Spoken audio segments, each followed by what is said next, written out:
more on the story, let's go to David Madden. He's a market analyst at Equiti Capital in London. Welcome back to the program, David. Now, much has been said about this peak driving season in the U.S. starting the end of this month all the way to September. So we expect demand for petrol in particular to go up. But have we seen that? What's going on in markets now?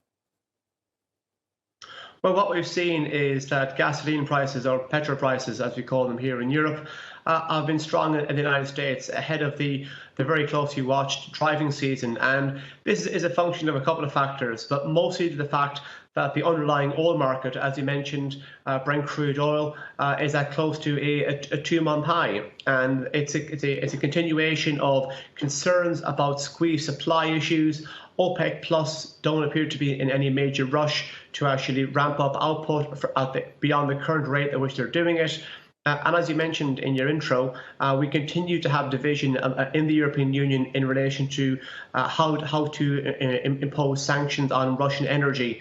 You know, the European Union, it was always going to be a staggered and phased process of eventually cutting back on their dependence on Russian energy. But we do have, you know, most notably Hungary who is one of the more pro-Russian voices within the European Union, and they appear to be one of the kind of more challenging members of the European Union in relation to bringing in a more comprehensive block or embargo on Russian energy. So the fact that oil continues to be high, largely because of supply squeeze issues, and now that we're moving into holiday season and driving season, as well as is pushing up gasoline or petrol prices.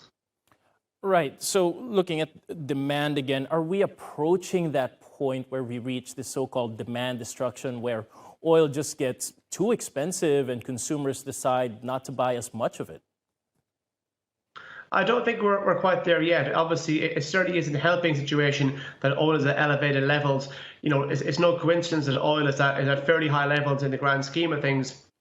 And yet we're seeing here in the UK, inflation's at a 40-year high. It's at a record high in the Eurozone. It's also at a 40-year high in the United States. But in relation to, you know, the kind of point of demand destruction, it's worth noting that even in 2008, just kind of on the cusp of the kind of the financial and banking crisis, with the price of oil up well north of $140 a barrel, so a good $20, $25 a barrel beyond where we currently are, and then the economy was still kind of managing, the global economy was still managing to survive on almost essentially record levels of oil then. So I think consumers mightn't like essentially paying, you know, the equivalent of 120 barrels of oil vis-a-vis their petrol prices, or vis-a-vis their heating prices, or their airline fare ticket prices, but they can certainly put up with it for a bit longer.